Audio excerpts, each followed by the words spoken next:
जय हिंद साथियों, नमस्कार। स्वागत है आप सभी का गणित विषय गुरुकुल में। आज के लेक्चर में हम लोग बहुत इंपॉर्टेंट टॉपिक बाइलिनियर ट्रांसफॉर्मेशन को डिस्कस करेंगे। बाइलिनियर ट्रांसफॉर्मेशन क्या होता है, इसकी डेफिनेशन को हम लोग बहुत ज़्यादा विस्तार में हम लोग यहाँ पे चर्चा करेंगे। इसकी डेफिनेशन को बहुत ज़्यादा डिटेल में देखेंगे। यहाँ पे कुछ पॉइंट्स मैंने लिख रखे हैं पूरे बोर्ड में। इसके अलावा बहुत सारे और ऐसे पॉइंट्स हैं जो मुझे समझाना है। Bilinear transformation, linear transformation, critical points, inverse mapping, ये सारी टॉपिक्स को आज हमको कवर करना है ताकि इसके बाद के हम एग्जांपल्स को भी समझ पाए। यहाँ पे डेफिनेशन बहुत ज़्यादा इंपॉर्टेंट होती है, डेफिनेशन भी एग्जाम में आती है। यहाँ पे 3 बहुत इंपॉर्टेंट पॉइंट्स मैंने यहाँ पे लिख रखे। इनको समझने के बाद हमें मोबियस ट्रांसफॉर्मेशन अच्छे से समझ में आएगा। इसके पहले एनालिटिक फंक्शन को भी समझना बहुत जरूरी है क्योंकि यहाँ पे एनालिटिक फंक्शन का ही काम है। अब देखिए यहाँ पे क्या हो रहा है, at each point Z of Z के हर एक पॉइंट में, आपको सभी को पता है 2 प्लेन होते हैं, जेड प्लेन होता है और ये डब्ल्यू प्लेन होता है। तो जेड पॉइंट के हर एक पॉइंट, जेड प्लेन के हर एक पॉइंट के बारे में बात हो रही है। At each point of Z where the function F of Z is analytic, हर जेड के हर एक पॉइंट पे जहाँ पे फंक्शन एनालिटिक है and derivative is not equals to zero. Obviously analytic होने के लिए क्या होना बहुत जरूरी है, डेरिवेटिव आना जरूरी है। यदि आपने एनालिटिक और डेरिवेटिव की कंडीशंस को नहीं समझा है तो डिस्क्रिप्शन में आपको लिंक मिल जाएगा, या फिर एनालिटिक फंक्शन की हम लोगों ने प्लेलिस्ट बनाई हुई है, आप जाके देखिए तो आपको बहुत अच्छे से समझ में आ जाएगा। ठीक है, तो जब भी याद रखिए फंक्शन एनालिटिक का होने का मतलब क्या है कि डेरिवेटिव आ रहा है और डेरिवेटिव जीरो नहीं है तो फंक्शन एनालिटिक ही होता है। एनालिटिक का मतलब डेरिवेटिव जीरो नहीं है, ये आपको ध्यान में रखना है। फंक्शन इज एनालिटिक और ऑब्वियसली फंक्शन का derivative F dash of Z is not equals to zero. अगर इस तरीके से कंडीशन है फंक्शन एनालिटिक है तब हम लोग बोलेंगे जो भी हम लोग जेड और डब्ल्यू प्लेन के बीच की जो भी मैपिंग लेंगे, यानी कि हम मैपिंग को W equal to F of Z से दर्शाते हैं, यह जो मैपिंग है यह कन्फॉर्मल कहलाएगी। यह एक थ्योरम है, पूरा थ्योरम देखने की जरूरत नहीं है, मैंने उस थ्योरम का स्टेटमेंट यहाँ पे लिखा हुआ है जिसे हम लोगों ने यहाँ पे समझ लिया है। बाकी आप लोग बुक में पढ़ेंगे तो आप समझ भी सकते हो और डिटेल में। If W equal to F of Z, अब इसका कॉन्वर्स दिया है हमारे पास। अगर मान के चलिए हमारे पास W equal to F of Z यह एक मैपिंग है, फंक्शन है अपने पास, इस कन्फॉर्मल, अगर ये कन्फॉर्मल है तो क्या होगा, हर in all points of region R यानी कि ये आपका एक रीजन है, नेबरहुड है। ठीक है, इन द जेड प्लेन के हर एक पॉइंट पे अगर फंक्शन यानी मैपिंग जो है वो कन्फॉर्मल है तो क्या होगा, हमारे पास एफ ऑफ जेड जो है, यानी कि एफ ऑफ जेड यानी फंक्शन क्या होता है, ये जेड होता है और यहाँ पे आने के बाद ये एफ ऑफ जेड हो जाता है। ठीक है, इसे आपको ध्यान में रखना है। F of Z is analytic and इसका डेरिवेटिव जो है वो जीरो नहीं होना चाहिए। याद रखिए फंक्शन एनालिटिक है तो जो मैपिंग है वो कन्फॉर्मल है। अगर मैपिंग कन्फॉर्मल है यानी कि मतलब फंक्शन आपका एनालिटिक है, यह ध्यान में रखना है। और दोनों सिचुएशन में derivative is not equals to zero. मान के चलिए अब एक और पॉइंट यहाँ पे अपन ने लिया है, द पॉइंट एट विच, ऐसा पॉइंट भैया जहाँ पे जो डेरिवेटिव है आपका D W by D Z यानी कि एफ डैश ऑफ जेड, अगर ये आपका जीरो हो जाए, ऐसा पॉइंट जहाँ पे डेरिवेटिव जीरो हो जाए उसे हम लोग क्रिटिकल पॉइंट्स कहते हैं, उसे हम क्रिटिकल पॉइंट कहेंगे ऑफ द ट्रांसफॉर्मेशन। यानी जो भी W equal to F of Z कोई भी ट्रांसफॉर्मेशन होगा, ठीक है, उसके उस ट्रांसफॉर्मेशन में यदि डेरिवेटिव आप निकालेंगे कोई भी W की वैल्यू का, ठीक है, और अगर वो जीरो जाए तो क्रिटिकल पॉइंट्स कहलाएगा। The point where the F dash of Z is not equal to zero, ऐसा पॉइंट जहाँ पे डेरिवेटिव जीरो नहीं हो रहा है तो वो तो सामान्य पॉइंट है, ऑर्डिनरी पॉइंट है, यानी कि एक कॉमन पॉइंट है जेड का, इसलिए उसे हम ऑर्डिनरी पॉइंट कहेंगे। यहाँ तक आपको क्लियर हो गया, कुछ पॉइंट आपने समझ लिए, यहाँ पे हाईलाइट मैंने की है, इसको ध्यान में रखना बहुत ज़रूरी है। और आप कॉपी में भी लिख सकते हैं, लिखते हुए चलिए, उसको तो समझ में आ जाएगा बहुत अच्छे से, या फिर इसका स्क्रीनशॉट उठा के रखिए, बाद में लिखिए तो भी चलेगा। मोबियस ट्रांसफॉर्मेशन क्या होता है, देखिए मोबियस ट्रांसफॉर्मेशन को समझने के पहले एक डेफिनेशन मैंने यहाँ पे लिख रखी है, लीनियर ट्रांसफॉर्मेशन। भैया लीनियर ट्रांसफॉर्मेशन क्या होता है, ठीक है, लीनियर ट्रांसफॉर्मेशन तो बहुत ज़्यादा इंपॉर्टेंट नहीं है, लेकिन बाइलिनियर ट्रांसफॉर्मेशन जिसे हम लोग मोबियस ट्रांसफॉर्मेशन कहते हैं बहुत ज़्यादा काम का है। लेकिन पहले हम लोग लीनियर ट्रांसफॉर्मेशन की डेफिनेशन को समझ लेते हैं। A transformation of the type, एक ट्रांसफॉर्मेशन हमें दिया है और किस टाइप का ट्रांसफॉर्मेशन है ये,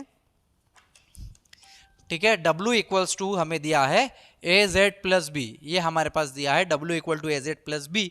आप ध्यान में रखेंगे ए और बी क्या है, सिंपल कांस्टेंट है, वैल्यूज है, 2 5 हो सकती है, 2z प्लस 5, 2z प्लस 3, इस तरीके से कोई कांस्टेंट वैल्यू है। लेकिन ये प्रकार है, प्रकार कैसा है, W equals to A Z plus B. इस प्रकार का अगर अपन को कहीं पे भी फॉर्म दिख रहा है तो वो हाँ दोस्तों, तो हम लोग यहाँ तक आ गए थे, बीच में लाइन चली गई थी, कनेक्शन आउट हो गया था, तो फिर से स्टार्ट कर देते हैं हम लोग का transformation of the type W equal to AZ plus B, where A और बी क्या है हमारे पास, कांस्टेंट है, इसे हम लोग लीनियर ट्रांसफॉर्मेशन कहेंगे।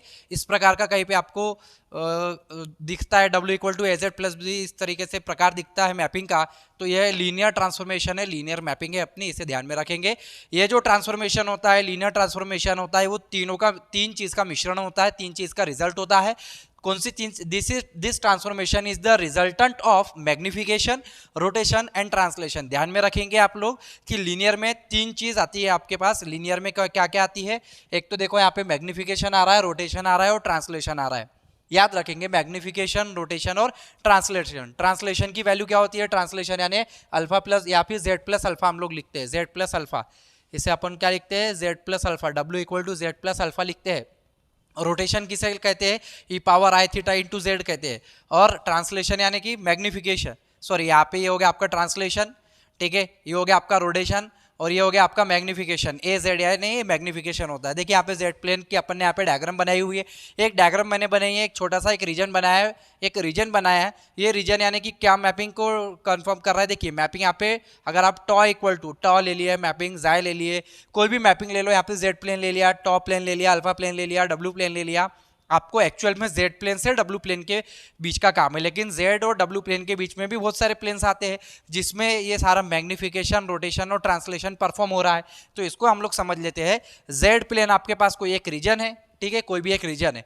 अब यहाँ पे क्या हो रहा है अपने पास? यहाँ पे ए जेड किस में आता है? मैग्निफिकेशन में आता है, या तो बहुत बड़ा या तो बहुत छोटा। तो ए से अगर आप ये जो जेड है, जेड का एक रीजन है, इसको आप ए से मल्टीप्लाई करेंगे, या तो ये बड़ा हो जाएगा, देखो यहाँ पे बड़ा दिख रहा है, या तो एकदम छोटा हो जाएगा, ठीक है। तो यहाँ पे टॉ इक्वल टू ए जेड अपन ने टॉप प्लेन पे इस तरीके से ए जेड यानी मैग्निफिकेशन वाली मैपिंग ले ली। अब अपन यहाँ पे रोटेशन वाली मैपिंग लेंगे। रोटेशन मतलब ये डायग्राम इस तरीके से, ये डायग्राम पहले यहाँ से थोड़ी सी बड़ी हो गई, अब ये डायग्राम को थोड़ी सी झुक गई है, यहाँ पे देखो आपको थोड़ी सी झुकी नजर आ रही है यहाँ पे, यानी रोटेशन हो गया है, यहाँ पे रोटेशन परफॉर्म हो गया है। फिर अब यहाँ पे ये जो डायग्राम है, ठीक है, इस डायग्राम की देखो ये डायग्राम हमारी कहाँ पर है? ये इस पोजीशन पे। अब ये डायग्राम थोड़ी सी उठ के ऊपर चली गई है, थोड़ी सी उठ गई है ऊपर, आगे सरक गई है ना। तो क्या हो गया है उसमें? ट्रांसलेशन हो गया है भाई। ट्रांसलेशन यानी अपनी जगह से थोड़ी सी सरक गई है। तो मैग्निफिकेशन, रोटेशन और ट्रांसलेशन तीनों चीजें हो रहे हैं यहाँ पे लीनियर ट्रांसफॉर्मेशन पे। इस डायग्राम को आप समझेंगे। अगर आपको डेफिनेशन लिखना भी है तो आप एज इट इज इतनी ही लाइन लिखेंगे और ये डायग्राम बना देंगे, तो आपको आउट ऑफ मार्क्स मिल जाएंगे। अब यहाँ पे हम लोग स्टार्ट करते हैं मोबियस ट्रांसफॉर्मेशन। मोबियस का मतलब है बाइलिनियर ट्रांसफॉर्मेशन को ही हम लोग मोबियस ट्रांसफॉर्मेशन कहते हैं। इसके डेफिनेशन को समझते हैं। A transformation of the form, ऐसा ट्रांसफॉर्मेशन, ऐसे प्रकार का ट्रांसफॉर्मेशन, कैसे प्रकार का भाई? W equal to A Z plus B upon C Z plus B, C Z plus D. यहाँ पे क्या था? ए जेड प्लस बी था, यहाँ पे क्या आ जाएगा? ए जेड प्लस बी के डिवाइड में एक और चीज आ गई, क्या आ गया? सी जेड प्लस डी। यदि आपको सी जेड प्लस डी भी दिख रहा है तो ये क्या है? बाइलिनियर ट्रांसफॉर्मेशन है, मोबियस ट्रांसफॉर्मेशन है। वेयर ये ए बी सी डी क्या है आपके? A B C D are the complex constant. इसे हम कॉम्प्लेक्स के कॉन्स्टेंट कहेंगे। कुछ भी हो सकते हैं, 2 4 5 6 10 20, कोई भी वैल्यू हो सकती है ए बी सी डी, बशर्ते इसे हम लोग मोबियस ट्रांसफॉर्मेशन या बाइलिनियर ट्रांसफॉर्मेशन तभी कहेंगे जब, कब? अपने पास A D minus B C, इसका ए बी सी डी ये जो डिटर्मिनेंट है इसका आंसर 0 नहीं होगा। A D minus B C is not equals to 0, ये इसकी कंडीशन है बाइलिनियर ट्रांसफॉर्मेशन होने के लिए। तो ये बाइलिनियर ट्रांसफॉर्मेशन तभी रहेगा जब इसका डिटर्मिनेंट 0 नहीं होगा। इसे मान के चलो हम इक्वेशन नंबर 1 देते हैं ताकि समझने के लिए। Is called a bilinear transformation where A B C D are the complex constant. Such type of transformation first studied by, इस प्रकार के ट्रांसफॉर्मेशन को पहले पढ़ा गया था, निकाला गया था, खोजा गया था, इसके ऊपर वर्क किया गया था। किसके द्वारा?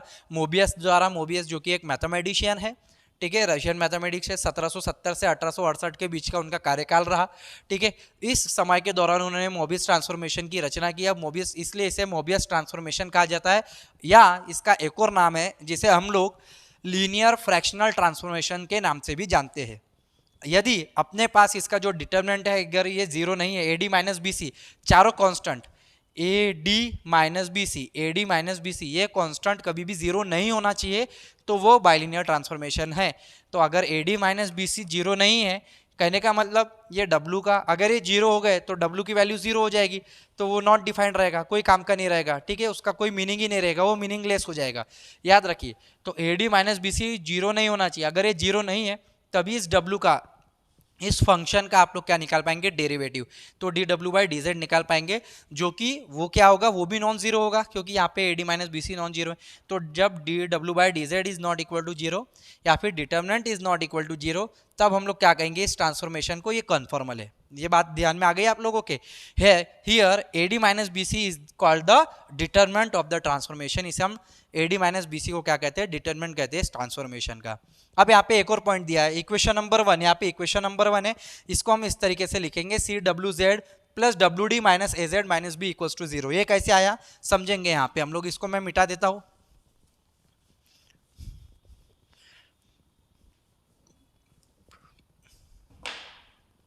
ये पॉइंट कैसे आ रहे हैं, देखो यहाँ पे W इक्वल टू AZ, यहाँ पे क्रॉस मल्टीप्लाई कर दो बेटा आप CZ का, तो W CZ plus D equals to क्या मिल रहा है अपन को, AZ प्लस B। तो ये हो गया W CZ plus WD minus AZ minus B equals to 0। देखो आ गया आपका, ठीक है। यदि हम लोग यहाँ से निकालना चाहे तो यहीं से हम लोग एक नया तरीके से यानी कि इनवर्स मैपिंग भी निकाल सकते हैं। फिलहाल मैं समझाता हूँ इसको, यहाँ पे ध्यान देंगे पहले। Clearly it is linear both in W and Z। तो ये जो इक्वेशन है, ये जो आपका इक्वेशन आया, ठीक है, ये कैसा इक्वेशन है, ये लीनियर इक्वेशन है, ठीक है, ये लीनियर इक्वेशन है। W में W का पावर कितना है 1 है, Z का भी पावर कितना है 1 है, तो ये दोनों में W और Z में दोनों में कैसा है, लीनियर है, इसलिए इसको ये बाई लीनियर कहा, इसलिए इसे हम लोग क्या कहेंगे, बाई लीनियर। इस चीज को आप ध्यान में रखेंगे। डिटेल डेफिनेशन अपन देख रहे हैं, the transformation 1 is said to be normalize, ठीक है। तो ये जो ट्रांसफॉर्मेशन है, जो अपना W equals to AZ plus B upon CZ plus D, ये जो ट्रांसफॉर्मेशन है यानी मोबियस ट्रांसफॉर्मेशन, बाइलिनियर ट्रांसफॉर्मेशन है, इसे हम नॉर्मलाइज कहेंगे। कब कहेंगे इसे हम नॉर्मलाइज कहेंगे, कब कहेंगे इसे हम नॉर्मलाइज कहेंगे, कब कहेंगे, जब इसका जो डिटरमिनेंट की वैल्यू है वो 1 आ जाए। AD माइनस BC की वैल्यू कितनी हो जाए 1, AD माइनस BC क्या हो जाए आपका 1। तो AD माइनस BC अगर 1 है तो ये क्या हो जाएगा, अपना नॉर्मलाइज्ड हो जाएगा। अब यहाँ से देखिए W क्या होता है अपना फंक्शन, फंक्शन को हम लोग किससे डिनोट करते हैं, यहाँ पे मान के चलो W इक्वल्स टू, यहाँ पे ध्यान दो, T ऑफ Z से डिनोट किया जाता है। W यानी फंक्शन, T ऑफ Z यानी कि मैपिंग। क्या है आपके पास, मैपिंग। बाइलिनियर ट्रांसफॉर्मेशन, ट्रांसफॉर्मेशन का मतलब है मैपिंग, मैपिंग का मतलब है ट्रांसफॉर्मेशन। बाइलिनियर मैपिंग बोलो या बाइलिनियर ट्रांसफॉर्मेशन बोलो। क्या दिया है आपको, AZ plus B upon CZ plus D, where AD minus BC is not equal to 0, AD minus BC is not equal to 0। ये आपके पास W दिया है। अब यहाँ से आप फर्स्ट और ये वाली टर्म में से Z कॉमन निकाले, क्या बचेगा आपके पास, WC या CW, कोई प्रॉब्लम नहीं, WC minus A equals to, ये B इधर है वापिस इधर भेजेंगे B, और ये WD है इधर जाएगा तो माइनस WD हो जाएगा। देयरफॉर Z इक्वल टू क्या आ गया आपका, B minus WD upon WC minus A। ये आपका आ गया इनवर्स ट्रांसफॉर्मेशन यानी इनवर्स मैपिंग आ गई। W यानी क्या होता है आपका, T ऑफ Z यानी सीधा सीधा होता है। देयरफॉर Z इक्वल टू क्या आया, ये Z इक्वल टू हम लोग लिखेंगे Z equal to T inverse of W आ गया हमारे पास। फिर से W की वैल्यू क्या है अपने पास, T ऑफ Z है, तो जब ये T इधर आएगा तो क्या हो जाएगा, T inverse of W equals to क्या मिला अपन को, Z। तो W यानी T ऑफ Z की वैल्यू ये रही, और T इनवर्स ऑफ W यानी Z की वैल्यू ये रही। तो Z यानी T इनवर्स मैपिंग भी आपके पास है, और इस तरीके से ये बाइलिनियर ट्रांसफॉर्मेशन भी आपके पास है। तो बाइलिनियर ट्रांसफॉर्मेशन यानी W equal to T of Z as it is आप ध्यान में रखेंगे। और बस यहाँ पे क्या कर देंगे, आपने जो यहाँ पे क्रॉस मल्टीप्लाई किया, यहाँ से Z कॉमन निकाला, Z की वैल्यू जो आई वो T इनवर्स ऑफ W की वैल्यू है। ये इनवर्स बाइलिनियर ट्रांसफॉर्मेशन है, इनवर्स मैपिंग है अपने पास, ठीक है। आई थिंक ये समझ में आया। इसमें से भी यदि हम इसका डिटरमिनेंट देखें तो इसका डिटरमिनेंट क्या होगा, बशर्ते इसका भी डिटरमिनेंट क्या होना चाहिए, नॉन जीरो होना चाहिए। तो इसका डिटरमिनेंट क्या है, A माइनस B, ठीक है। तो A माइनस B यानी माइनस AB और AD माइनस BC, तो हम लोग WC माइनस A, हाँ माइनस AB माइनस ये W की टर्म है, माइनस माइनस यानी प्लस, और ये हो जाएगा DC, ये नॉट इक्वल टू 0 होना चाहिए, ठीक है। तो ये हमारे पास मैपिंग रही, ये हम लोगों ने समझ लिया है इतना। इसके बाद हमारे पास और भी कुछ पॉइंट्स हैं जो कि मुझे यहाँ पे लिखने हैं, ठीक है, इसको हम अब क्रिटिकल पॉइंट्स को भी समझेंगे। देखो क्रिटिकल पॉइंट्स यानी क्या होता है, अभी हमने समझाया जहाँ पे डेरिवेटिव, ये जो z की वैल्यू है w, ये जो w की वैल्यू है इसका हम लोग डेरिवेटिव निकाल लेते हैं। ठीक है, जो जो संभव है हम लोग यहाँ पे लिख कर लेते हैं, और कुछ चीज़ें मुझे पॉइंट्स लिखना है तो मैं पॉइंट्स लिख के आपको समझाने वाला हूँ। अब हम लोगों को पता है कि w की वैल्यू क्या होती है, bilinear transformation az plus B upon होता है भाई cz plus D, where ad minus B C is not equal to 0, इसे ध्यान में रखेंगे। dw बाई डी जेड के साथ इसका डेरिवेटिव लेंगे, क्या मिलेगा, second as it is derivative of first, यानी कि z हो जाएगा 1, बचेगा a, minus first as it is derivative of second, z हो जाएगा 1, बचेगा c, अपॉन में सेकंड का square C Z plus D का होल स्क्वायर, यानी वैल्यू कितनी आ रही है यहाँ पे, C Z A plus A D minus A Z C minus B C divided by C Z plus D का होल स्क्वायर।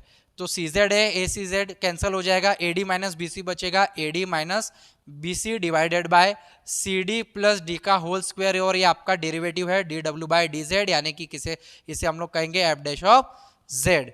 तो जनरली इसे डी डब्ल्यू बाई डी जेड ही कहते हैं। तो डी डब्ल्यू बाई डी जेड की वैल्यू आ गई, हमारे पास डेरिवेटिव आ गया। अब ये डेरिवेटिव यदि जीरो है, क्या मतलब, अगर ये डेरिवेटिव जीरो कब होगा, जब z की वैल्यू, यदि आप z की जगह माइनस में डी बाई सी पुट करेंगे, माइनस में डी बाई सी, तो ये क्या हो जाएगा, z के जगह A D minus B C divided by C minus D by C plus D, C C cancel हो जाएगा, माइनस डी प्लस डी हो जाएगा 0, 1/0 यानी इन्फिनिटी। तो ये जो डेरिवेटिव है आपका, ये जो डेरिवेटिव है भाई, ये इन्फिनिटी मिल जाएगा z equal to d minus c पे। तो ये जो पॉइंट है z equal to minus D by c, ये आपका क्रिटिकल पॉइंट हो गया। ठीक है, यही आपका क्रिटिकल पॉइंट है। इसके पहले अपन ने डेफिनेशन देखे थे, पॉइंट नहीं देखे थे, ये है आपका पॉइंट। ठीक है, ये आपका क्रिटिकल पॉइंट हो गया जहाँ पे डेरिवेटिव इनफाइनाइट चला जा रहा है। ठीक है, डिफाइनाइट नहीं आ रहा है यहाँ पे, अपन को डेरिवेटिव एग्जैक्ट नहीं मिल रहा है। ठीक है, दूसरी कंडीशन है यहाँ पे z इक्वल टू इन्फिनिटी, अगर आप z के जगह इन्फिनाइट पुट करें, दूसरा पॉइंट ऐसा है z की जगह आप इन्फिनिटी पुट करें तो 1/∞ आने की मतलब डेरिवेटिव क्या हो जाएगा आपका, 0। तो यहाँ पे डेरिवेटिव क्या हो रहा है, 0। ऐसी वैल्यू जहाँ पे डेरिवेटिव 0 होता हो, ऐसी वैल्यू जहाँ पे z की ऐसी वैल्यू जहाँ पे डेरिवेटिव 0 होता हो, उसे हम क्रिटिकल पॉइंट कहते हैं, या फिर जहाँ पे नॉट डिफाइंड होता हो उससे भी हम क्रिटिकल पॉइंट कहते हैं। तो z की दो वैल्यू अपने पास, माइनस डी बाई सी और z इक्वल टू इन्फिनिटी, ये दो बहुत इंपॉर्टेंट पॉइंट है, ध्यान में रखेंगे।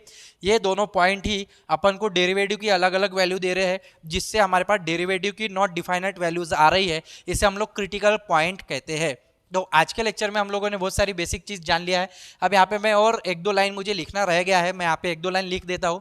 ठीक है, ताकि उस लाइन का मतलब भी आपको समझा पाऊँ, जो कि डेफिनेशन में है, इंपॉर्टेंट लाइन है, देखिए यहाँ पे। हाँ तो दोस्तों, यहाँ पे अपन ने मैं और कुछ पॉइंट्स लिख लिए थोड़ा सा समझ में आने के लिए। देखिए w की वैल्यू आने की, w अपने पास ट्रांसफॉर्मेशन है, बाइलिनियर ट्रांसफॉर्मेशन है टी ऑफ z, इसे हम A Z plus B upon C Z plus D कहते हैं, where A D minus B C determinant 0 ना हो।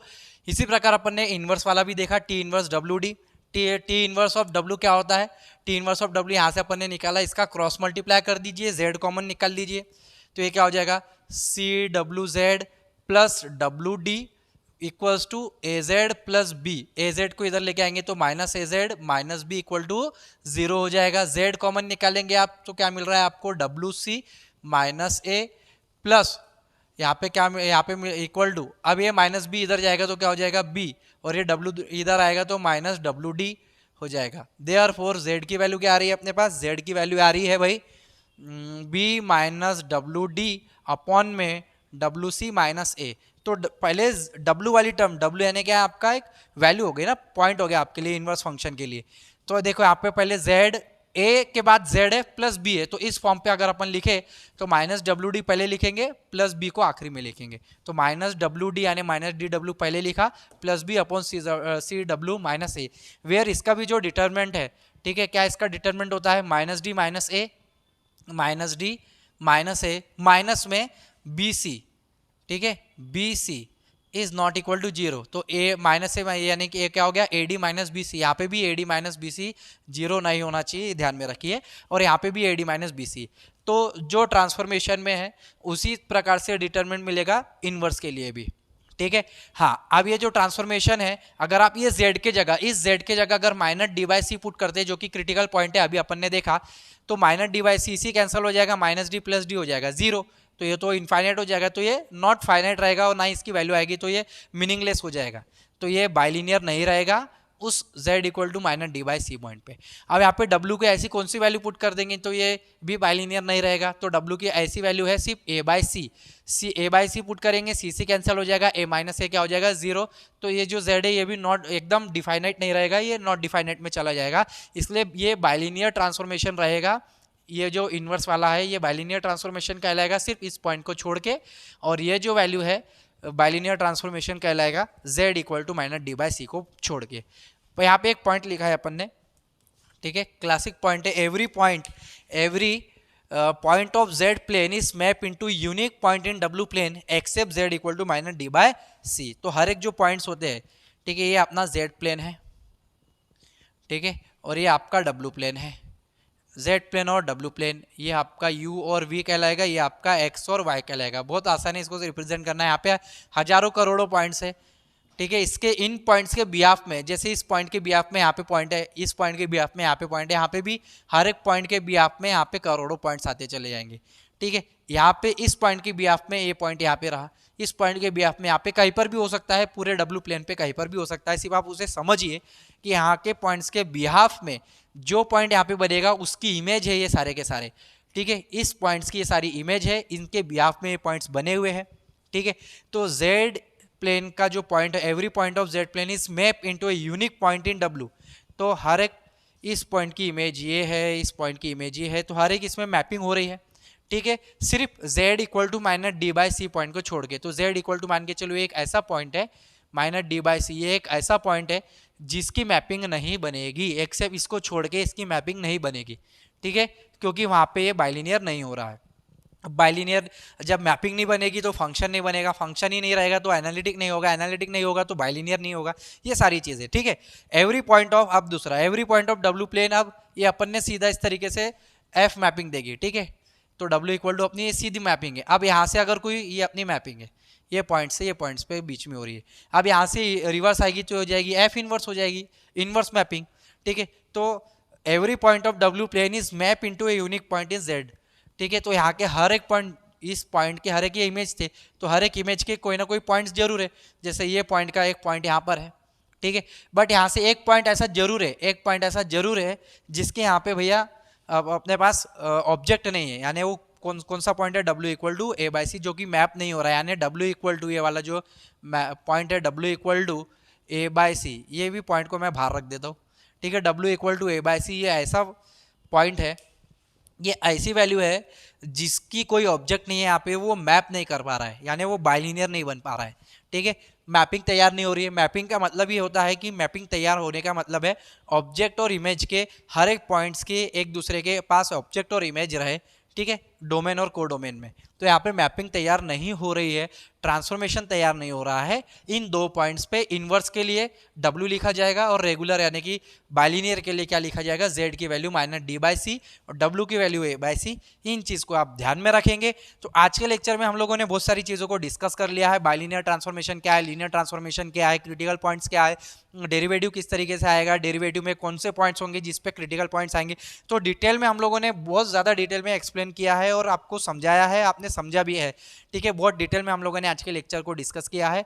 यदि आपको आज का लेक्चर समझ में आया है, पसंद आया है, तो ज़्यादा से ज़्यादा विद्यार्थियों तक शेयर जरूर करें, क्योंकि हमारा मानना है ज्ञान बांटने से ही बढ़ता है। मिलेंगे अगले वीडियो में नए टॉपिक के साथ, नए विषय के साथ। तब तक के लिए जय हिंद, जय भारत, वंदे मातरम साथियों। धन्यवाद आप सभी का।